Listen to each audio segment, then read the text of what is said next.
નમસ્કાર વિદ્યાર્થી મિત્રો, હવે આપણે ધોરણ 12માં પ્રકરણ નંબર 5માં નવો ટોપિક ચાલુ કરેલો છે. લેક્ચર નંબર 5માં આજે લેક્ચર નંબર 6 છે. એમાં ગઈકાલે આપણે કલીલ એટલે શું અને કલીલનું વર્ગીકરણ જોયું હતું. આકર્ષણના આધારે, ભૌતિક સ્વભાવના આધારે, કણોના પ્રકારના આધારે આપણે જોયું હતું. અને છેલ્લે આપણે સૌથી અગત્યનો પ્રશ્ન મિશેલની ક્રિયાવિધિ અને સાબુનીકરણ પ્રક્રિયા, સાબુ કેવી રીતે ડાઘને દૂર કરે છે એના વિશે આપણે જોઈ ગયા. હવે આજે આગળ નવો ટોપિક છે કલીલની બનાવટ. હવે આપણે જે કલીલ છે એ કલીલ સોલ કેવી રીતે બનાવાય છે, તો કલીલ સોલ બે પ્રકારના. પહેલા તો સોલ કેટલા પ્રકારના છે? બે પ્રકારના, બરાબર. લાયોફિલિક સોલ, લાયોફિલિક સોલ, સોલ એટલે વિક્ષેપ ટાઈપનું, અને બીજા છે લાયોફોબિક સોલ. લાયોફોબિક સોલ છે. આ જે લાયોફિલિક સોલ છે ને, ગઈકાલે આપણે તફાવત શીખી ગયા કે પરિવર્તનશીલ છે ને બહુ સરળતાથી મેળવી શકાય. તમે ગુંદરની અંદર વિક્ષેપણ માધ્યમ મૂકીને પદાર્થને બરાબર હલાવો તો એના એકદમ ઝીણા પાર્ટિકલ અંદર તમને નિલંબિત સ્વરૂપમાં મળે. દેટ કોલ ઓફ કલીલ સોલ. એટલે લાયોફિલિક સોલ છે એ બહુ સરળતાથી મળે છે, કે એની કોઈ પદ્ધતિ આપેલી નથી, બરાબર. સરળતાથી મળી જાય. કયા કયા પદાર્થ એવા છે? ગુંદર છે, પછી પાવડર, પેલો સ્ટાર્ચ જેને આપણે ઘઉંનો લોટ કહીએ, સ્ટાર્ચ, બરાબર. તો સ્ટાર્ચ છે, ગુંદર છે, એવા બધા પદાર્થો જે છે એના સોલ બહુ સરળતાથી મેળવી શકાય છે, એટલે એની કોઈ પદ્ધતિ આપી નથી. લાયોફિલિક સોલની બનાવટ, આપણે કોની બનાવટ જોવાના છે? લાયોફિલિક સોલની બનાવટ. તો લાયોફિલિક સોલ બે રીતે બને. નંબર 1 સંઘનન પ્રક્રિયા દ્વારા બને, અને બીજું છે વિક્ષેપણ પદ્ધતિ દ્વારા બને, રાઈટ. હવે આ જે સંઘનન પ્રક્રિયા છે એમાં પણ બે રીતે બને, બરાબર. સંઘનનમાં પણ એટલે આલેખ થોડું તમને યાદ રહી જાય. રાસાયણિક પ્રક્રિયા દ્વારા, અને બીજું છે રાસાયણિક, અને બીજું છે ભૌતિક પદ્ધતિ દ્વારા. હવે જે રાસાયણિક પદ્ધતિ છે એમાં પણ બે પ્રકાર, ભૌતિક પદ્ધતિ અને રાસાયણિક પદ્ધતિ. હવે રાસાયણિક પ્રક્રિયા એટલે કઈ રાસાયણિક પ્રક્રિયા? તો 4 ફિક્સ રાસાયણિક પ્રક્રિયા આપણે આવે છે. એક છે દ્વિવિઘટન પ્રક્રિયા, એક છે ઓક્સિડેશન, એક છે રિડક્શન, અને છેલ્લું છે જળ વિભાજન. એટલે તમારે આખો આલેખ જ યાદ રાખી લેવાનો. ભૌતિક પદ્ધતિ છે એમાં બે પ્રકાર છે, જે આપણી ચોપડીમાં આપેલા નથી, એટલે આપણે તૈયાર નથી કરવાના. આ તમારા નોલેજ માટે છે. દ્રાવક વિનિમય પદ્ધતિ, જે યુનિટ એક્સમાં હતું પણ હવે નીકળી ગયું છે. દ્રાવક વિનિમય પદ્ધતિ અને અતિશય ઠારણ પદ્ધતિ. કઈ? અતિશય ઠારણ પદ્ધતિ દ્વારા પણ આપણે શું મેળવી શકીએ? કલીલના સોલ. અવક્ષેપ એટલે પદાર્થનું બહાર આવવાનું, કલીલ સોલ એટલે ઝીણા પાર્ટિકલ અંદર વિક્ષેપણ માધ્યમમાં જ છે, બહાર નીકળતા નથી. હા, હવે વિક્ષેપણ પદ્ધતિ છે. તો વિક્ષેપણ પદ્ધતિમાં પણ 3 પ્રકાર આવે છે. નંબર 1 છે યાંત્રિક વિક્ષેપણ, જે તમારે પુસ્તકમાં નથી આપેલું એટલે આપણે એને જોવાનું નથી. ત્યાર પછી છે વિદ્યુતીય વિક્ષેપણ, વેરી મોસ્ટ પ્રશ્ન છે, આ વારંવાર પૂછાય છે. ગ્રેડિંગ ચાપ પદ્ધતિ સમજાવો, એને વિદ્યુતીય વિક્ષેપણ કહીશું. ત્રીજું છે પ્રેક્ટિકરણ, એની પણ વ્યાખ્યા ઘણી વખત પૂછાઈ ગઈ છે, અને એમાંથી ઘણા બધા એપ્સનિકો પણ પૂછાઈ ગયા છે. તો આટલા ટોપિકની આપણે અહીંયા ચર્ચા કરવાની છે કે કલીલ સોલની બનાવટ આપો તો કલીલ સોલ કેટલા પ્રકારના છે? બે પ્રકારના, લાયોફિલિક અને લાયોફોબિક. લાયોફિલિક સરળતાથી મળે છે એટલે એની કોઈ પદ્ધતિ નથી. લાયોફોબિક જે સોલ છે એના બે પ્રકાર છે. સંઘનન પદ્ધતિ દ્વારા પણ તમે સોલ બનાવી શકો, અને વિક્ષેપણ પદ્ધતિ દ્વારા પણ બનાવી શકો. સંઘનનમાં પાછા બે પ્રકાર છે. કયા કયા? એક છે રાસાયણિક પ્રક્રિયા, અને બીજું છે ભૌતિક પદ્ધતિ. સ્વાભાવિક છે કે રાસાયણિક પ્રક્રિયા હોય એટલે બધી શું આવે? રાસાયણિક પ્રક્રિયા હોય, જેમ કે દ્વિવિઘટનની પ્રક્રિયા, ઓક્સિડેશન, રિડક્શન, જળ વિભાજન. ત્યાર પછી તમને જે અતિશય ઠારણ પદ્ધતિ અને દ્રાવક વિનિમય પદ્ધતિ છે ને, એ જૂની સિલેબસમાં, નવા સિલેબસમાં પદ્ધતિ કાઢી નાખી છે, એટલે માત્ર તમારા નોલેજ માટે છે, રાઈટ. એના પછી જે વિક્ષેપણ પદ્ધતિ, એમાં છે યાંત્રિક વિક્ષેપણ પદ્ધતિ દ્વારા પણ તમે કલીલ સોલ બનાવી શકો.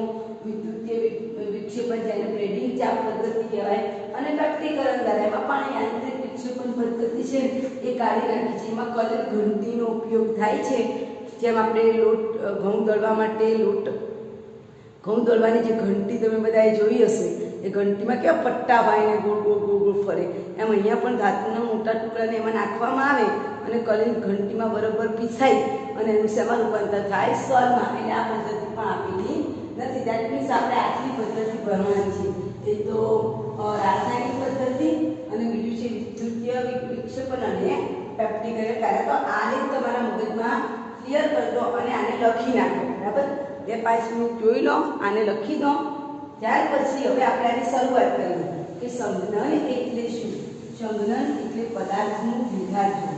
કંઈક વસ્તુ ભેગી થઈ અને કલીલ સ્વર બને એને સંઘનન પદ્ધતિ કહેવામાં આવે છે. સંઘનન પદ્ધતિમાં પરમાણુ અને અણુના કણો જોડાય છે અને કલીલમાં રૂપાંતર પામે છે. સંઘનન તમે એની જે વ્યાખ્યા છે એ એના શબ્દ ઉપરથી સમજી શકાય. સંઘનન એટલે ભેગા થવું.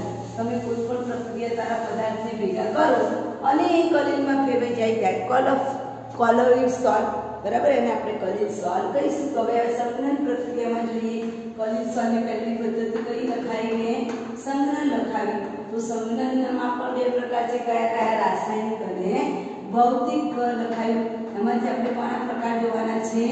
રાસાયણિકના. રાસાયણિક પ્રક્રિયાની અંદર તમને પ્રશ્ન પૂછાય છે કે દ્વિવિઘટન પ્રક્રિયા દ્વારા કોના સોલ્ટ બનાવી શકાય? તો આર્સેનિકના. એવી રીતે તમને પૂછાય કે ઓક્સિડેશન પ્રક્રિયા દ્વારા તમે કોના સોલ્ટ બનાવી શકો? સલ્ફર.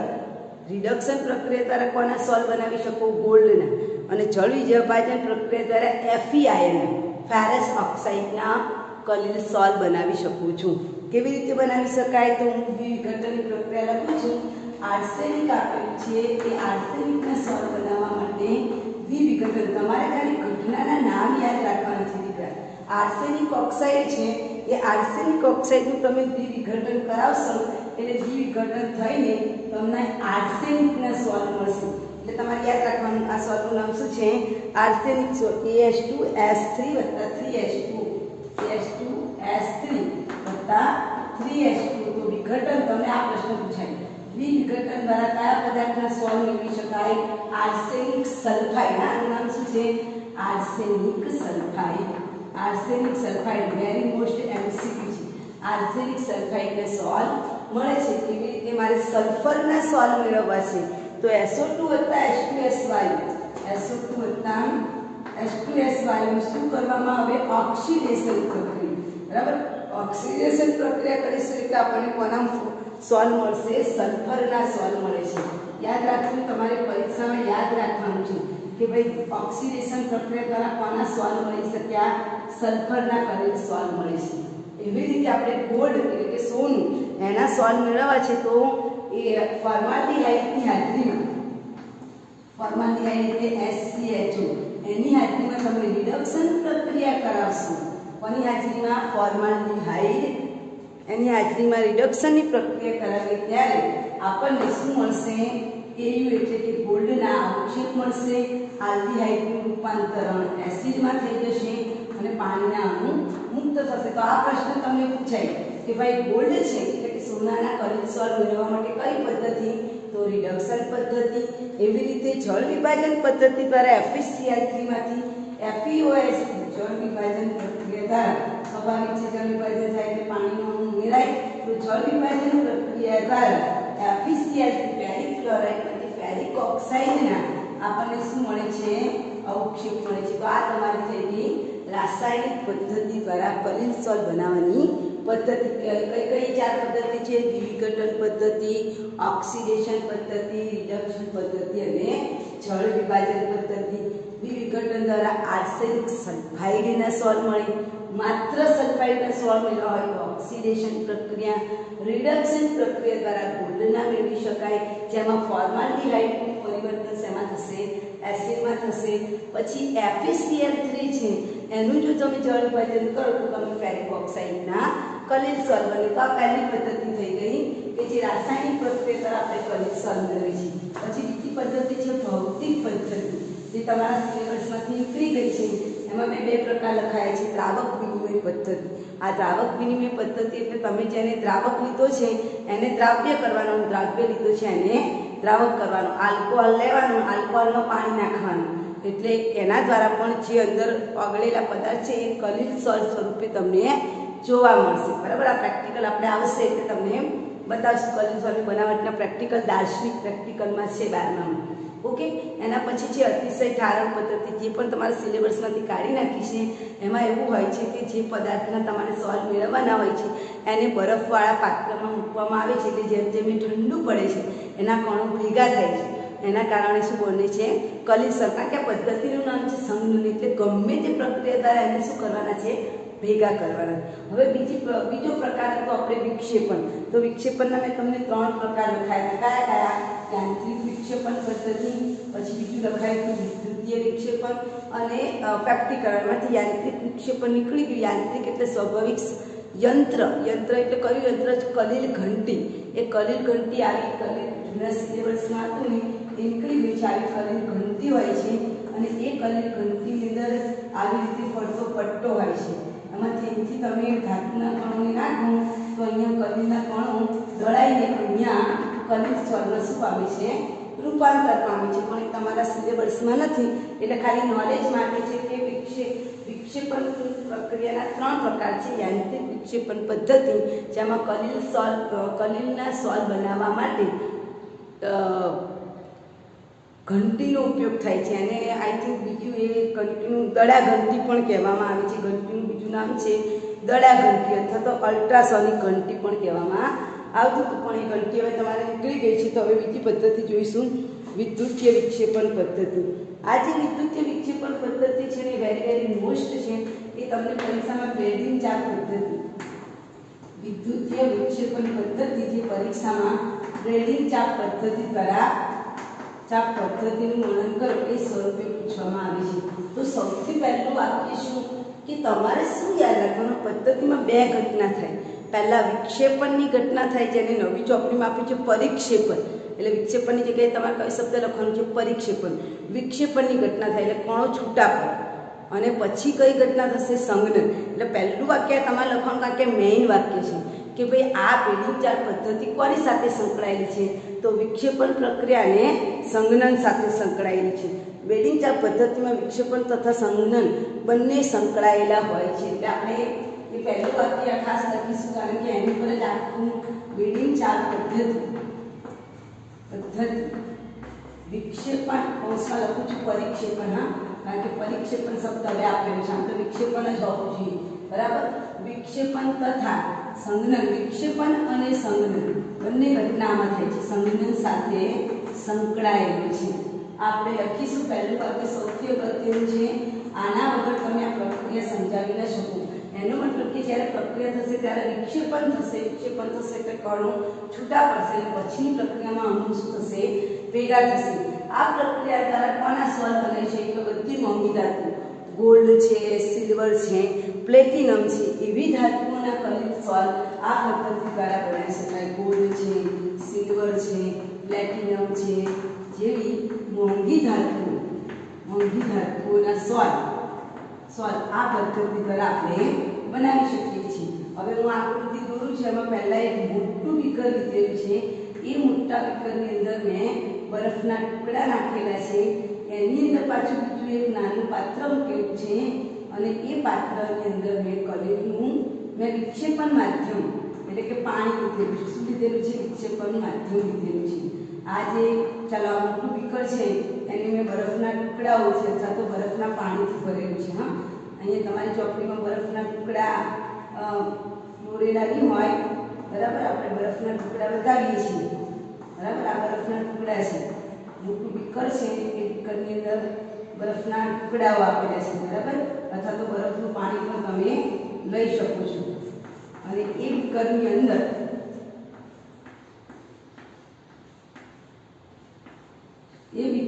બીજું એક બીકર મૂકવામાં આવેલું છે અને એ બીકરમાં તમને એને સેપરેટ બતાવવા માટે આપણે એને હાઇલાઇટ કરીએ. આ બીકરની અંદર બીજું એક બીકર મૂકેલું છે. એ બીકરની અંદર મેં શું કર્યું છે? વિક્ષેપણ માધ્યમ તરીકે પાણી લીધેલું છે. શું લીધેલું છે? પાણી. વિક્ષેપણ માધ્યમ લીધેલું છે. આ વિક્ષેપણ માધ્યમની અંદર મેં 2 વિદ્યુત ધ્રુવો, એટલે અહીંયા હું 2 વિદ્યુત ધ્રુવો દોરું છું, બરાબર? સમજજો. આ એક વિદ્યુત ધ્રુવ દોર્યો, આ બીજો વિદ્યુત ધ્રુવ દોર્યો, બરાબર? બંને વિદ્યુત ધ્રુવ છે. એ બંને વિદ્યુત ધ્રુવની સાથે આપણે વિદ્યુતીય ચાપ, બંનેની વચ્ચે 2 વિદ્યુત ધ્રુવો છે ને, એ 2 વિદ્યુત ધ્રુવોની વચ્ચે વિદ્યુતીય ચાપને અથડાવવામાં આવે. એટલે અહીંયા હું લખું છું 2 વિદ્યુત ધ્રુવની વચ્ચે વિદ્યુતીય ચાપ. એટલે ચાપ અથડાવવામાં આવે એટલે પ્લસ અને માઇનસ લખી નાખવાનું તમારે, બરાબર. અને અહીંયા છે એ મારી ધાતુનો ટુકડો છે, ગોલ્ડનો, હું લખું છું કે ગોલ્ડનો ટુકડો છે, બરાબર. આને આપણે હાઇલાઇટ કરીએ છીએ. અહીંયા છે મારા ધાતુનો ટુકડો છે. હવે આપણે પ્રક્રિયાનું વર્ણન શરૂ કરીએ. ચાલો પહેલા શું કર્યું, એક મોટા બીકરની અંદર સારા ટુકડા મૂકેલા છે, બરફના ટુકડા મૂકેલા છે, બરાબર. એ બરફના ટુકડાની અંદર બીજું એક પાત્ર મૂકેલું છે, જે પાત્રમાં શું કરેલું છે, વિક્ષેપણ માધ્યમ તરીકે પાણી લીધેલું છે, બરાબર. ઓકે. હવે એની અંદર મેં શું મૂકેલું છે, ગોલ્ડનો ધાતુનો ટુકડો છે. એ ધાતુના ટુકડાની સાથે બે વિદ્યુત ધ્રુવો ડુબાડેલા છે અને એ બે વિદ્યુત ધ્રુવોની વચ્ચે શું છે, વિદ્યુતીય ચાપ છે. અને જેવી વિદ્યુતીય ચાપ ચાલુ કરવામાં આવશે એટલે વિદ્યુતીય ચાપ વિદ્યુત ધ્રુવો સાથે અથડાય છે અને વિદ્યુત ધ્રુવો સાથે અથડાય એટલે વિદ્યુત ધ્રુવોમાંથી શું ઉત્પન્ન થાય, ગરમી ઉત્પન્ન થાય. તમને ખબર છે, આપણે એક સ્વિચ ચાલુ કરીએ એટલે કરંટ પસાર થાય, કરંટ પસાર થાય એટલે પદાર્થ ગરમ થાય અને એ વિદ્યુત ધ્રુવની ગરમીના કારણે આ ધાતુનું શું થશે, ગરમ થશે. અને ગરમ થશે એટલે એના નાના ટુકડામાં વિભાજન થશે. એટલે આમાંથી બધા નાના જે ટુકડાઓ છે એ નાના ટુકડાઓ, આમાંથી બધા નાના ટુકડાઓ કલિકણોમાં એનું શું થશે, રૂપાંતર થશે. દેખાય છે તમને, ધાતુનો ટુકડો મેં ગોળ લીધું હતું, એમાં નાના ટુકડા ભાગી જશે. ટૂંકમાં તમે પેલા વિદ્યુત વડે કરંટ આપશો એટલે પેલો ધાતુ જે ગોલ્ડનો ટુકડો તમે લીધો છે ને, ઝીણા કણોમાં વિભાજિત થઈ જશે. અને આ બધા કણો એટલે પહેલા કઈ ઘટના થઈ, વિક્ષેપણ. કણો છૂટા પડે, ધાતુમાંથી નાના કણોમાં રૂપાંતર થયું અને વિક્ષેપણ ઘટના કહેવાય. અને હવે એ પદાર્થની જે કણો નાના ભેગા થયા છે એને એકઠું કરવા માટે પાત્રની બહાર શું આપેલું છે, બરફ આપેલું છે. એટલે બરફના કારણે તળિયે શું જમા થશે, પેલા કલિલના સ્વાલ જમા થશે. તો આ પદ્ધતિ દ્વારા આપણે મોંઘી ધાતુના કલિલ સ્વાલ બનાવી શકીએ છીએ. રિપીટ અગેન, બેડિંગ ચાપ પદ્ધતિ છે એ મુખ્ય બે ઘટના પર આધારિત છે. નંબર 1 વિક્ષેપણ અને નંબર 2 સંઘનન પ્રક્રિયા. ધેટ ઇઝ કે ફર્સ્ટ તમારે શું થશે, વિક્ષેપણની ઘટના થશે. વિક્ષેપણ એટલે મોટા કણો દળાઈને નાના કણોમાં રૂપાંતર પામી છૂટા પડી છે, ધેટ કોલ ઓફ વિક્ષેપણ પદ્ધતિ. અને ત્યાર પછી એને આપણે ભેગા કરવાના છે તે સંઘનન પદ્ધતિ. આ પદ્ધતિ દ્વારા બધી મોંઘી ધાતુ એટલે ગોલ્ડ છે, સોનું છે, પ્લેટિનમ છે, સિલ્વર છે, બરાબર, એવી ધાતુના સ્વાલ આપણે બનાવી શકીએ છીએ. પછી આકૃતિમાં દર્શાવ્યા પ્રમાણે એક પાત્રમાં આપણે શું લીધું છે, બરફનું પાણી અથવા બરફના ટુકડા લીધા છે. એ પાત્રની અંદર બીજું પાત્ર મેં અહીંયા મૂકેલું છે, તમે જોઈ શકો છો. એમાં મેં વિક્ષેપણ માધ્યમ તરીકે પાણી ભર્યું છે, વિક્ષેપણ માધ્યમ મૂકેલું છે. એ વિક્ષેપણ માધ્યમ એટલે કે પાણી, એની અંદર મેં ધાતુનો ટુકડાને બે વિદ્યુત ધ્રુવોની વચ્ચે રાખેલું છે, બરાબર. અને બે વિદ્યુત ધ્રુવોની વચ્ચે પાછી શું મૂકેલી છે, વિદ્યુતીય ચાપ મૂકેલી છે. એ વિદ્યુતીય ચાપ જ્યારે અથડાશે, વિદ્યુત ધ્રુવો સાથે અથડાવવામાં આવે છે, વિદ્યુતીય ચાપ ચાલુ કરવામાં આવે છે, ત્યારે વિદ્યુત ધ્રુવો દ્વારા શું ઉત્પન્ન થશે, ગરમી ઉત્પન્ન થાય છે. અને એ ગરમી ઉત્પન્ન થવાના કારણે ધાતુનો ટુકડો શું થશે, ઓગળવા માંડશે અને ઝીણા કણોમાં રૂપાંતર થાય છે. એટલે પહેલી છૂટી પડવાની ઘટના થઈ એટલે વિક્ષેપણ ઘટના થઈ. અને આ કલિલ કણો તળિયે એકઠા થઈ જાય છે. કેમ? કારણ કે બહાર બરફ છે એટલે સ્વાભાવિક છે, અંદરનું અંદર પાણી છે, પાણી આ બરફ છે એટલે એને શું કરશે, ચીલ કરી દેશે. એટલે કલિલ કણો પછી શું થાય છે, ભેગા થાય છે. એટલે કઈ ઘટના બને છે, સંઘનનની ઘટના બને છે. અને આ રીતે આપણે બ્રેડિંગ ચાપ પદ્ધતિ દ્વારા મોંઘી ધાતુનું શું કરી શકીએ છીએ, વિક્ષેપણ કરી શકીએ છીએ. ત્યાર પછી છે પેપ્ટીકરણ. હવે એના પછીનો પ્રશ્ન છે આપણો, પેપ્ટીકરણ એટલે શું? તો પહેલા તો એને આપણે સમજવું પડશે કે પેપ્ટીકરણ એટલે શું. હા, પેપ્ટીકરણને આપણે સમજવું પડશે. પેપ્ટીકરણનો મતલબ શું કે તમારે જેના અવક્ષેપ મેળવવા છે, દાખલા તરીકે મારે ફેરસ ઓક્સાઇડના કલિલ સોલ્વ મેળવવા છે, તો તમારે શું કરવું પડે, જોજો. આ મારી પાસે મારે આના અવક્ષેપ મેળવવા છે, રાઈટ. તો મારે દ્રાવણ પણ એવું જ લેવું પડે. દાખલા તરીકે હું FeCl3 દ્રાવણ લઉં. કોનું દ્રાવણ લીધું છે મેં? FeCl3 દ્રાવણ લીધું છે, બરાબર. અને મારે Fe ના અવક્ષેપ મેળવવા છે, તો હું પહેલેથી જ આ જે પદાર્થ છે જેના અવક્ષેપ મારે મેળવવાના છે ને, તો જેનું સોલ્વ બનાવવાનું છે, એ સોલ્વને હું પહેલેથી FeOH3 ના તાજા બનાવેલા અવક્ષેપ હોય ને, એ તાજા અવક્ષેપને પહેલેથી આમાં ઉમેરી દઈશું. તાજા અવક્ષેપને ઉમેરી દઈશું, બરાબર. જે આપણે પહેલેથી ઓલરેડી રેડી કરીને મૂક્યા છે. કારણ કે અવક્ષેપમાંથી મારે શું બનાવવાનું છે, સોલ્વ બનાવવાનું છે. એટલે જેનું સોલ્વ બનાવવાનું છે ને, દાખલા તરીકે મારે ફેરિક ઓક્સાઇડનું સોલ્વ બનાવવાનું છે, તો ફેરિક ઓક્સાઇડનું સોલ્વ બનાવવા માટે મારે શું લેવું પડે? ફેરિક ઓક્સાઇડના અવક્ષેપ લેવા પડે. તો તાજા અવક્ષેપ લઈશું, એની અંદર થોડુંક અલ્પ પ્રમાણમાં વિદ્યુત વિભાજ્ય બનાવેલા. વિદ્યુત વિભાજ્ય એટલે શું? મીઠું પણ વિદ્યુત વિભાજ્ય છે. NaCl KCl એવા થોડા કદાચ ચપટી સ્વરૂપે નાખવાના. કેવું પ્રમાણ જોઈએ? અલ્પ પ્રમાણ. જોજો બરાબર સમજજો. મેં પહેલા કોનું દ્રાવણ લીધું છે? FeCl3 નું દ્રાવણ. મારે FeOH3 ના સોલ મેળવવા છે, એટલે એ પદાર્થના મેં અવક્ષેપ થોડા વગાડ્યા છે. અલ્પ પ્રમાણમાં વિદ્યુત વિભાજ્ય પદાર્થ નાખીને આને બરાબર હલાવું ને તો અહીંયા તમે જુઓ છો ઓલરેડી FeCl3 માં કયા આયનો હાજર છે? Fe+3 તો હાજર જ છે. ઉપરાંત મેં FeOH3 ના અવક્ષેપ અંદર નાખ્યા છે, એટલે વળીએ પાછું કોનું પ્રમાણ વધી ગયું? Fe+3. એટલે એ તમે સપાટી પર જુઓ તો Fe+3 ના કલિલ કણોનો આમ જથ્થો ભેગો થઈ છે, અને એનાથી Fe ના કલિલ સોલ આપણને જોવા મળે. તો આ રીતે આપણે આયનના કલિલ સોલ, કોના? આયનના કલિલ સોલ મેળવી શકીએ છીએ. તો એના માટે શું કરવું પડે કે જે પદાર્થના કલિલ સોલ તમારે બનાવવાના છે એ પદાર્થના અવક્ષેપ તમારે નાખવા પડે. એટલે તાજા બનાવેલા અવક્ષેપને વિક્ષેપણ માધ્યમમાં ઓગાળવાના. એમાં થોડું અલ્પ પ્રમાણમાં શું નાખવાનું? વિદ્યુત વિભાજ્ય પદાર્થ. એને નાખીને તમે બરાબર હલાવશો એટલે અહીંયા ધન આયનની સંખ્યા વધે છે. કાં તો ધન આયન વધે, કાં તો ઋણ આયન વધે. તો ધન આયનની સંખ્યા વધશે એટલે એ કણનો જથ્થો બહુ જ બધો ભેગો થઈને તમને સપાટી પર જોવા મળે છે. એને શું કહીશું આપણે? કલિલ સોલ કહેવામાં આવે છે. તો આપણે આ રીતે આ પદ્ધતિને આપણે શું કહીશું? પેપ્ટીકરણ પદ્ધતિ. વિદ્યુત વિભાજનના યોગ્ય અવક્ષેપ મેળવવામાં આવે છે. અવક્ષેપને અલ્પ પ્રમાણમાં લીધેલા એટલે તાજા બનાવેલા અવક્ષેપ. ધ્યાનમાં રાખજો, પેપ્ટીકરણ પદ્ધતિની અંદર આ વસ્તુ બહુ અગત્યની છે. તાજા બનાવેલા અવક્ષેપ. પેપ્ટીકરણ એવી વ્યાખ્યા કરી શકાય કે અવક્ષેપને કલિલ કણોમાં રૂપાંતર કરવા. મેં હમણાં જ તમને કીધું ને કે તમારે જો જેનો સ્વાદ મેળવવો છે એના તમારે પહેલાં શું લઈ લેવા પડે? અવક્ષેપ લઈ લેવા પડે. મારે Feના સોલ મેળવવા છે તો ક્યાંકથી તાજા બનાવેલા Feના અવક્ષેપ લઈ આવવા પડે. એટલે સૌ પ્રથમ તાજા બનાવેલા અવક્ષેપને અલ્પ પ્રમાણમાં વિદ્યુત વિભાજ્યની હાજરીમાં આ વિક્ષેપણ માધ્યમ ધરાવતું કોઈ પણ વિક્ષેપણ માધ્યમ હોય, પ્રવાહી હોય, ઘન હોય, પ્રવાહી હોય તો પાણી હશે વિક્ષેપણ માધ્યમ. બરાબર. આ વિક્ષેપણ માધ્યમમાં મારે તાજા બનાવેલા શું નાખવાના? અવક્ષેપ નાખવાના. બરાબર. એ અવક્ષેપની સાથે સાથે અલ્પ પ્રમાણમાં શું નાખવાનું? વિદ્યુત વિભાજ્ય પદાર્થ નાખવાનું. મીઠું નાખી દેવાનું સહેજ.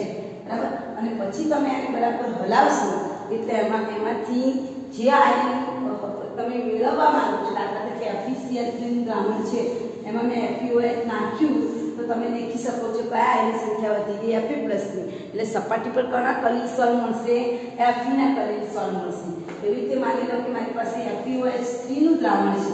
બરાબર. FeOH3 નું દ્રાવણ છે તો એમાંથી હું NaOH નાખું. NaOH નાખું તો કયા આયનની સંખ્યા વધી જશે? OH- ion. કારણ કે FeOH માં OH છે અને NaOH માં OH છે. તો અહીંયા કાં તો ધન આયન મળે. તમે કયો પદાર્થ નાખો છો, કયા અવક્ષેપ નાખો છો એના પર આધાર. આમાં મેં FeCl3 માં FeOH નાખ્યું છે એટલે સપાટી પર Feના કલિલ સોલ મળે છે. પણ માની લો કે મારી પાસે FeOH3 નું દ્રાવણ હોય એટલે સ્વાભાવિક છે OH- આયન છૂટો પડે. એમાં પાછું તમે NaOH નાખો એટલે અહીંયા કોના અવક્ષેપ છૂટા પડશે? OH- આયનના અવક્ષેપ છૂટા પડે છે. રાઈટ. તો જ્યારે આપણે એને અલ્પ પ્રમાણમાં વિદ્યુત વિભાજ્ય નાખીને અવક્ષેપને હલાવીશું તો અવક્ષેપનું રૂપાંતર કલિલ કણોમાં થાય છે. આમ અવક્ષેપનું કલિલમાં રૂપાંતર કરવાની પ્રક્રિયાને પેપ્ટીકરણ કહેવામાં આવે છે. એટલે પેપ્ટીકરણ તમારે બરાબર યાદ રાખવાનું. આ પ્રક્રિયામાં ઉપયોગમાં લીધેલ વિદ્યુત વિભાજ્ય કાં તો ધન હોય, તમે જે વિદ્યુત વિભાજ્ય પદાર્થ નાખો એ કાં તો ધન હોય કાં તો એ ઋણ હોય છે. દાખલા તરીકે મેં ઉદાહરણ આપ્યું તેમ FeOH3 નું દ્રાવણ લીધું છે. FeOH3 ના દ્રાવણમાં FeCl3 નાખું તો Fe+3 આયનની સંખ્યા વધે છે એટલે સપાટી ઉપર કોના કલિલ સોલ મળશે? Fe+3 ના. તો આ તમારી થઈ ગઈ કલિલ સોલની બનાવટ, જે આપણે પેપ્ટીકરણ પ્રક્રિયા દ્વારા ઓળખવામાં આવે છે. ત્યાર પછી હવે જે આપણે કલિલ સોલ બનાવ્યા છે એના શુદ્ધિકરણની પ્રક્રિયા જોઈએ. કલિલ સોલનું શુદ્ધિકરણ કરવાની પ્રક્રિયા મુદ્દા નંબર 5.4.5 જેનું નામ છે કલિલ સોલનું શુદ્ધિકરણ। હવે કલિલ સોલનું શુદ્ધિકરણ કરવા માટે કલિલ દ્રાવણનું શુદ્ધિકરણ મુદ્દા નંબર 5.4.5 કલિલ સોલ જે આપણે બનાવ્યા છે ત્યારે એ કલિલ સોલનું શુદ્ધિકરણ। આ પ્રશ્નો મોસ્ટ આઈએમપી છે, ક્યારેક 4 માર્કમાં સીધો પૂછી કાઢે અથવા તેમાં ડાયાલિસિસ પ્રક્રિયાને વેરી મોસ્ટ પ્રશ્નો કહું છું બરાબર। આમાંથી તમને ડાયાલિસિસ પ્રક્રિયા જેને આપણે શુદ્ધ ગુજરાતીમાં કહીએ તો પારસલેષણ કહેવાય। તમે બધાએ જોયું હશે, કિડની ખરાબ થઈ જાય તો ડાયાલિસિસ કરવામાં આવે, અશુદ્ધ વસ્તુને બહાર કાઢીને શુદ્ધ દાખલ કરવામાં આવે। તેવી જ પ્રક્રિયામાં છે તો કલિલ સોલનું શુદ્ધિકરણ 3 રીતે થાય। નંબર 1 ડાયાલિસિસ પદ્ધતિ, એ ડાયાલિસિસમાં જ પેટા પ્રકાર છે વિદ્યુત ડાયાલિસિસ, બીજું છે અલ્ટ્રાફિલ્ટર પદ્ધતિ, અલ્ટ્રાફિલ્ટર પેપર પદ્ધતિ, અને ત્રીજું છે અલ્ટ્રા સેન્ટ્રીફ્યુગેશન। આ સાધન તમારે પીએસસી માં આવશે, અલ્ટ્રા સેન્ટ્રીફ્યુગેશન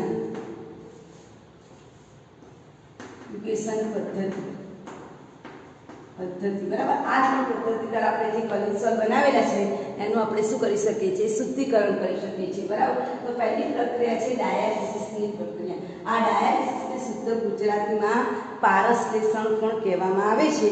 આ પદ્ધતિમાં શું કરવામાં આવે, આ પદ્ધતિની અંદર અર્ધપારગમી પડદાનો ઉપયોગ કરવામાં આવે છે અને એ અર્ધપારગમ પડદો માત્ર પેલા વિદ્યુત વિભાજ્યના પદાર્થને જવા દેશે, કલિલના કણોને બહાર જવા નહીં દે, એટલે કલિલ કણો શું થઈ જશે, શુદ્ધિકરણ। સરળ ભાષામાં કહું તો તમારે એવો અર્ધપારગમી પડદો મૂકી દેવાનો છે અશુદ્ધમાંથી શુદ્ધ સોલ બનાવવા માટે। કારણ કે આપણે જુદી જુદી પદ્ધતિ, યાંત્રિક પદ્ધતિ વાપરી, વિદ્યુતીય પદ્ધતિ વાપરી, એટલે એ પદ્ધતિથી બનાવેલા કલિલ સોલ શું હોવાની સંભાવના છે, અશુદ્ધ હોવાની, અને અશુદ્ધિઓ બહુ હોય છે। આ અશુદ્ધિમાંથી એને શુદ્ધ કરવા માટે આટલી બધી પદ્ધતિઓ આપેલી છે। એટલે જુદી જુદી પદ્ધતિથી મેળવેલા સોલ અશુદ્ધ હોય છે અને એમાં વિદ્યુત વિભાજ્યની અશુદ્ધિ પણ રહેલી હોય છે। આ અશુદ્ધિના કારણે સોલ કેવું બની જાય છે, અસ્થાયી બની જાય છે। એટલે સોલ અસ્થાયી ના બને એટલે એનું આપણે શું કરવું પડે, શુદ્ધિકરણ કરવું પડે। અને શુદ્ધિકરણ કરવા માટેની ટોટલ 3 પદ્ધતિ છે, ડાયાલિસિસ પદ્ધતિ, અલ્ટ્રાફિલ્ટર પદ્ધતિ અને અલ્ટ્રા સેન્ટ્રીફ્યુગેશન પદ્ધતિ। એમાં પહેલી પદ્ધતિ છે પારસલેષણ પદ્ધતિ। તો પારસલેષણ પદ્ધતિ જેને આપણે પારસલેષણ એટલે ગુજરાતીમાં એને ડાયાલિસિસ પદ્ધતિ કહેવાય। આ પદ્ધતિની અંદર શું કરવામાં આવે છે, અર્ધપારગમી પડદા કયા કયા, પાર્ચમેન્ટ પેપર, બટર પેપર, સેલોફોન જેવા, પાર્ચમેન્ટ પેપર, બટર પેપર અને સેલોફોન જેવા અર્ધપારગમી પડદાઓનું શું કરવામાં આવે છે, અર્ધપારગમી એટલે ધૂંધળું આરપાર કરી શકાય છે, અર્ધપારગમ્ય પડદાઓનો ઉપયોગ કરવામાં આવે છે। અને એના દ્વારા એમાંથી સાચા દ્રાવણના કણો પસાર થાય, પણ આ સાચા દ્રાવણના કણો એટલે વિદ્યુત વિભાજ્ય સાચા દ્રાવણના કણો પસાર થઈ શકે છે, પણ કલિલના કણો પસાર થતા નથી। પસાર થઈ શકે છે પરંતુ કલિલના કણો પસાર થઈ શકતા નથી, એટલે કલિલનું શું થશે, શુદ્ધિકરણ થાય છે અને તેનાથી મોટા કદના કલિલ કણો પસાર થઈ શકતા નથી। આકૃતિમાં આપણે આવા અત્યારે પડદાની જો અહીંયા આપણે આકૃતિ દોરું છું, તમારી ચોપડીમાં આકૃતિ આપી છે ને એમાં બોટલ દોરેલી છે। વાસ્તવમાં શું હોય છે, સાયફન મેથડ હોય છે। સાયફન એટલે શું, એક બાજુથી શુદ્ધ પાણી દાખલ થાય, એક બાજુથી અશુદ્ધ પાણી બહાર નીકળે ને એને સાયફન મેથડ કહેવાય બરાબર। તો અહીંયાથી હું શુદ્ધ પાણી દાખલ કરું છું, નિશ્ચયિત વોટર દાખલ કરું છું અને અહીંથી આપણે અશુદ્ધ પાણીને બહાર કાઢીશું। અહીંથી કેવું પાણી બહાર નીકળે છે, અશુદ્ધ પાણી બહાર નીકળે છે। અહીંયાથી નિશ્ચયિત પાણી દાખલ થાય છે એટલે કે શુદ્ધ પાણી, નિશ્ચયિત વોટર દાખલ કરવામાં આવે, આવી સાયફન પદ્ધતિ હોય। એની અંદર અહીંયા વિક્ષેપણ માધ્યમ લીધેલું હોય છે બરાબર। એ વિક્ષેપણ માધ્યમમાં અર્ધપારગમી પડદો આમાંથી કોઈ પણ parchment paper, butter paper, cellophane paper, એની શું બનાવવામાં આવે, કોથળી બનાવવામાં આવે અને કોથળીને અંદર શું કરે, એ કોથળી બનાવવામાં આવે અને કોથળીની અંદર શું ભરવામાં આવે, અશુદ્ધ કલિલ। એટલે આની અંદર છે ને કલિલ સોલનું દ્રાવણ ભરેલું છે બરાબર। કલિલ સોલનું દ્રાવણ ભરવામાં આવે છે। સૌપ્રથમ શું કરવામાં આવશે, અર્ધપારગમી પડદાની કોથળી બનાવી અને તેમાં કલિલ સોલ ભરવામાં આવે છે। આકૃતિમાં દર્શાવ્યા પ્રમાણે તાજા નિશ્ચયિત પાણી ભરેલા પાત્રમાં ડુબાડેલ કોથળીમાંથી વિદ્યુત વિભાજ્યના કણો, આપણે જ્યાં કોથળી ડુબાડી છે એ કોથળીમાંથી માત્ર વિદ્યુત વિભાજ્યના કણો બહાર આવશે કલીના કણો બહાર આવતા નથી અને નિશ્ચિંતિત પાણી ઉમેરાય અને અશુદ્ધ પાણી બહાર નીકળે તેવી સાયફન પદ્ધતિ ગોઠવવામાં આવે છે, જેથી સતત શું થાય છે, ડાયાલિસિસ એટલે કલિન સોલ્યુશન શું થાય છે, શુદ્ધિકરણ થાય છે. આનાથી શું થાય છે, સતત શુદ્ધિકરણ. આમાંથી કયા પદાર્થ બહાર નીકળશે, વિદ્યુત વિભાજ્યના કણો બહાર નીકળે છે, કણો બહાર નીકળે છે, બહાર નીકળે છે. પણ કયા કણો બહાર નથી નીકળતા, કલિનના કણો બહાર નીકળતા નથી. એટલે આ પદ્ધતિ દ્વારા કલિન સોલ્યુશન શું થાય, શુદ્ધિકરણ થાય. પણ આના કરતાં પણ ફાસ્ટ શુદ્ધિકરણ કરવું હોય તેમાં પેટા પ્રકાર આપણે છે વિદ્યુત ડાયાલિસિસ, એટલે કે વિદ્યુત ધ્રુવો તમારે અહીં મૂકી દેવાના. તો અહીંયા તમે બે વિદ્યુત ધ્રુવોની પ્લેટ મૂકી દો, તમારી ચોપડીમાં પ્લસ અને માઇનસ લખેલું છે. તમે કોઈ પણ આકૃતિ દોરી શકો છો. તમારી ચોપડીમાં બોટલ બતાવી છે, બોટલની આજુબાજુ પ્લસ અને માઇનસ કેથોડ અને એનોડ મૂકેલા છે. તો અહીંયા કેથોડ અને એનોડની પટ્ટીઓ તમે દબાડી શકો છો. તો આ કેથોડ અને એનોડની પટ્ટીઓ દબાડવાથી શું થાય, તો આ કલિન સોલ્વમાં જે પ્લસ આયન હશે ને એ માઇનસ તરફ ખેંચાશે, બરાબર, અને માઇનસ આયન હશે કોની તરફ ખેંચાશે, પ્લસ તરફ. ધારો કે મારો આ કેથોડ છે, એનોડ છે, ડાબી બાજુ એનોડ હોય, જમણી બાજુએ કેથોડ હોય, બરાબર. તો આ પ્લસ વિભાગ ધરાવે છે, આ માઇનસ ધરાવે છે.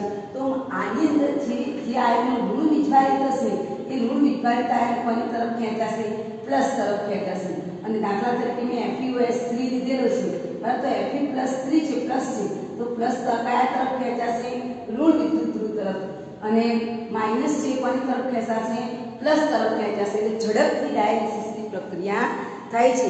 જો આ કોથળીની બહાર બે વિદ્યુત ધ્રુવો રાખીને વિદ્યુત પ્રવાહ પસાર કરવામાં આવે તો વિદ્યુત વિભાજ્યના ધન આયન અને ઋણ આયન વિરુદ્ધ વીજભારવાળા વિદ્યુત ધ્રુવ તરફ ઝડપથી ખેંચાય. કલિનની અંદર જે ધન આયન વાળો છે ઝડપથી ઋણ આયન તરફ ખેંચાશે અને ઋણ આયન વાળો છે ઝડપથી ધન આયન તરફ ખેંચાશે અને ઝડપથી ડાયાલિસિસની પ્રક્રિયા થાય છે. એટલે ડાયાલિસિસ કરતાં પણ ઝડપી પ્રક્રિયા કઈ છે, વિદ્યુત ડાયાલિસિસની પ્રક્રિયા છે, જેના દ્વારા ઝડપથી અશુદ્ધિ શું થઈ જાય છે, શુદ્ધ થઈ જાય છે. આ પદ્ધતિ ડાયાલિસિસ પદ્ધતિ કરતાં વધુ ઝડપી છે. એટલે આ વિદ્યુત ડાયાલિસિસ પદ્ધતિનો ખૂબ સારો ઉપયોગ કરવામાં આવે છે. આપણે વ્યક્તિની કિડની બરાબર કાર્ય ન કરતી હોય અને બિનજરૂરી કચરો બહાર કાઢી શકતી ના, આપણે આ પહેલાં પણ કીધું હતું કે જ્યારે માણસની કિડની ખરાબ થઈ જાય ત્યારે ડાયાલિસિસ આપણે કરાવી. કેમ કરાવે છે, કિડનીનું કામ શું છે, શરીરમાંનો નકામો કચરો બહાર કાઢવાનું કામ છે. પણ જ્યારે આ કામ કરવાનું કિડની બંધ કરી દે ત્યારે આપણે ડૉક્ટર એને શું કરાવે છે, ડાયાલિસિસ. એના દ્વારા શું કે કિડનીમાં જમા થયેલો નકામો કચરો બહાર કાઢી દેવામાં આવે છે. તો કૃત્રિમ રીતે મશીનનો ઉપયોગ કરીને કિડનીનું કાર્ય કરવામાં આવે છે, જ્યારે કિડનીનું શું કહે છે, ડાયાલિસિસ કહેવામાં આવે છે. તો એ કિડનીનું ડાયાલિસિસ કઈ પ્રક્રિયા દ્વારા કાર્ય કરે છે, આ ડાયાલિસિસ પ્રક્રિયા દ્વારા કાર્ય કરે છે. ત્યાર પછી બીજી પ્રક્રિયા છે અલ્ટ્રા ફિલ્ટ્રેશન પદ્ધતિ, જે તમારી પુસ્તકવાળાએ આપેલી નથી. અલ્ટ્રા ફિલ્ટ્રેશન પદ્ધતિ ઓકે એ આપેલી છે. તો અલ્ટ્રા ફિલ્ટ્રેશન પદ્ધતિમાં શું કરવામાં આવે, તો વિશિષ્ટ પ્રકારના ફિલ્ટર પેપરોનો ઉપયોગ કરવામાં આવે છે. આપણે ફિલ્ટર પેપર પદ્ધતિ લખી છે, જો તમામ વિશિષ્ટ પ્રકારના ફિલ્ટર પેપરનો ઉપયોગ કરવામાં આવે છે. આ જે ફિલ્ટર પેપર છે, માની લો કે આ મારું ફિલ્ટર પેપર છે, તો વિશિષ્ટ પ્રકારના આપણા ફિલ્ટર પેપર છે, બરાબર. એ ફિલ્ટર પેપર ઉપર શું કરવામાં આવે, જેના કલિન સોલ્વ મેળવવાના છે, આ ફિલ્ટર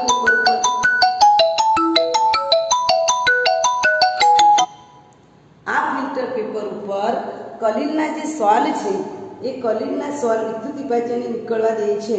આ ફિલ્ટર પેપર પર માત્ર વિદ્યુત વિભાજ્યને નીકળવા દેશે, પણ કલિન સોલોનું શું કરવામાં આવે છે, સંસેચન.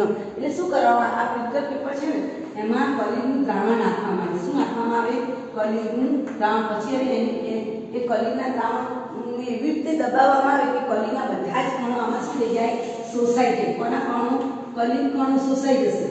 કલિન કણો શોષાઈ જાય, પણ કયા કણો બહાર નીકળી જશે, વિદ્યુત વિભાજ્ય કણો બહાર નીકળી જાય. તો આ પદ્ધતિને આપણે અલ્ટ્રા ફિલ્ટ્રેશન પદ્ધતિ કહેવામાં આવે છે.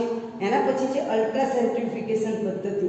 તમારી પુસ્તકમાં આવું લખ્યું છે કે અલ્ટ્રા ફિલ્ટ્રેશન એવી પ્રક્રિયા છે જેમાં કલિનમય દ્રાવણના દ્રાવ્ય અને દ્રાવકને અલગ કરવામાં આવે છે. આ સાધનમાં ખાસ કરીને તૈયાર કરેલા ફિલ્ટર હોય છે, જે કલિન દ્રાવણ સિવાય બધા જ પદાર્થને પસાર થવા દે છે.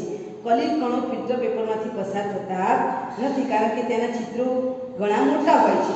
ફિલ્ટર પેપર છે ને એમાંથી વિદ્યુત વિભાજ્યના કણો બહાર નીકળે છે, કલિનના કણો બહાર નીકળતા નથી, બરાબર. તો ફિલ્ટર પેપરમાંના છિદ્રો કોલોડિયન દ્રાવણમાં સંશ્લેષિત કરવું એટલે આપેલા પદાર્થને જોશથી દબાવીએ એટલે બધો પદાર્થ એમાં શું થઈ જાય, શોષાઈ જાય છે, જેને આપણે સંશ્લેષિત કહીએ છીએ, બરાબર. તો આ રીતે શોષાઈ જાય છે. એટલે આમ કલિલમય દ્રાવણના કણો કોલોડિયન દ્રાવણમાં સંશ્લેષિત કરીને સૂત્રો નાના બનાવી શકાય છે, જેથી કલિલમય દ્રાવણના કણો પસાર થતા નથી. સામાન્ય કોલોડિયન 4% નાઇટ્રોસેલ્યુલોઝનું આલ્કોહોલ અને ઇથરના મિશ્રણ. યાદ રાખજો, કોલોડિયન શાનું બનેલું છે? 4% નાઇટ્રોજન સેલ્યુલોઝ અને નાઇટ્રોસેલ્યુલોઝનું આલ્કોહોલ વત્તા ઇથરનું મિશ્રણ છે. અલ્ટ્રા ફિલ્ટર પેપર કોલોડિયન દ્રાવણમાં ડુબાડી રાખીને ફોર્માલ્ડીહાઇડથી સખત બને. શું કહેવામાં આવે છે? પહેલાં ફિલ્ટર પેપર લેવામાં આવે, એ ફિલ્ટર પેપર પર કોલોડિયન એ કોનું દ્રાવણ છે? 4% નાઇટ્રો સેલ્યુલોઝ વત્તા આલ્કોહોલ વત્તા ફોર્માલ્ડીહાઇડ, એ ત્રણેયનું મિશ્રણ છે, એને આની પર નાખવામાં આવે, બરોબર દબાવવામાં આવે, એટલે કલિલના કણો ફિલ્ટર પેપરની અંદર દબાઈ જાય અને બાકીનું પાણી છે અંદરથી નીકળી જાય છે. તો આ પ્રકારના ફિલ્ટર પેપરને આપણે શું કહીશું? અલ્ટ્રા ફિલ્ટર પેપર પદ્ધતિ કહેવામાં આવે છે. અને કલિલ કણોને આ પદ્ધતિ દ્વારા અલગ કરી શકાય છે. એના પછીની પદ્ધતિ છે અલ્ટ્રા સેન્ટ્રીફ્યુગેશન પદ્ધતિ, જે તમારી પુસ્તકમાં નથી આપેલી, પણ એ અલ્ટ્રા સેન્ટ્રીફ્યુગેશન પદ્ધતિમાં આવું એક સાધન હોય છે. એ સાધનમાં આવા 6 ટેસ્ટ ટ્યુબ એક સાથે મૂકી શકાય, આ ટેસ્ટ ટ્યુબ મૂકી શકાય એવું સાધન હોય છે. અને આ સાધનની અંદર, આ જે સાધન છે એ સાધનની અંદર ટેસ્ટ ટ્યુબ મૂકવામાં આવે છે.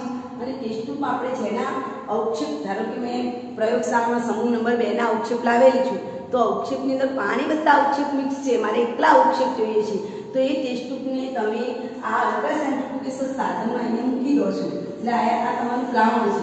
પછી આને તમે આની સાથે પ્લગ જોડાયેલું હોય, તમે જેવો પ્લગ ચાલુ કરશો ને એવું તરત જ આ સાધન શું થશે? ગોળ ગોળ ગોળ ગોળ ગોળ તપતી હોય છે. આ ગોળ તપતી જોશથી ફરશે, એટલે ગુરુત્વાકર્ષણનું કેન્દ્રગામી બળ લાગશે. કેન્દ્રગામી બળ લાગશે એટલે બધા અવક્ષેપ અહીંયા તળિયે જમા થઈ જશે. પણ તમે ટેસ્ટ ટ્યુબની ઊંધી પાડો તો આ અવક્ષેપ બહાર ના નીકળે, માત્ર પાણી નીકળે છે, જેને આપણે શું કહીશું? અલ્ટ્રા સેન્ટ્રીફ્યુગેશન પદ્ધતિ, જે તમારી પુસ્તકમાં આપેલી નથી. વાસ્તવમાં કલિલ સોલ્યુટ શુદ્ધિકરણ માટે 3 પદ્ધતિ છે, જે તમારે બીએસસીમાં આવશે કે અવક્ષેપને છૂટા કરો, કારણ કે આગળના સમૂહમાં વર્ગીકરણ કરવા માટે આપણે આ અલ્ટ્રા સેન્ટ્રીફ્યુગેશન પદ્ધતિનો ઉપયોગ કરવો પડે છે, જે પ્રયોગશાળામાં આવે છે પણ 12મામાં નથી હોતું. આ સાધન બીએસસી લેવલે ઉપયોગ કરવામાં આવે છે, રાઈટ. તો આ થઈ ગઈ તમારી કલિલ સોલ્યુટ શુદ્ધિકરણની પ્રક્રિયા. કઈ ડાયાલિસિસ, અલ્ટ્રા ફિલ્ટર પેપર પદ્ધતિ. યાદ રાખજો, આ અલ્ટ્રા ફિલ્ટર પેપર પદ્ધતિમાં તમારે સાદું ફિલ્ટર પેપર લેવાનું છે અને એમાં કોલોડિયન, એ કોલોડિયનનું દ્રાવણ એટલે શું? 4% નાઇટ્રોસેલ્યુલોઝ વત્તા આલ્કોહોલ વત્તા ફોર્માલ્ડીહાઇડ, એનું મિશ્રણ છે. એને એની પર પાથરી દેવામાં અને બરોબર ઉપરથી પ્રેશર કરો એટલે બધું જ દ્રાવણ પેલા ફિલ્ટર પેપરમાં શોષાઈ જાય અને ફિલ્ટર પેપર એકદમ ડ્રાય થઈ જાય, નકામું પાણી અંદરથી નીકળી જાય. અને આપણે અલ્ટ્રા ફિલ્ટર પેપર કહીએ છીએ. અને આ પેપર માત્ર પેલા વિદ્યુત વિભાજનના કણોને પસાર થવા દે, કલિલના કણોને પસાર થવા દેતું નથી, જેને આપણે શું કહીશું? કલિલ સોલ્યુટનું શુદ્ધિકરણ.